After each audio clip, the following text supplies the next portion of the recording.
এবার মজা উঠাই তাই চলো পথে ঝিঙ্গা গাছে ভিড় লাগাই দিব গাছে চড়ালে এবার মজা উঠাই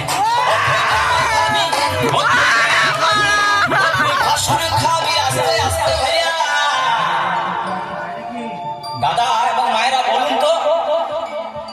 জামাই খাবি পিটি খাবি দেওয়ার খাবি ভাসুর খাবি সব খাই দিল একটা ঝিঙ্গার জন্য তো মায়েরা কেউ বলতে পারে না কোন গাইতে বাকি রইল বলুন তো মায়েরা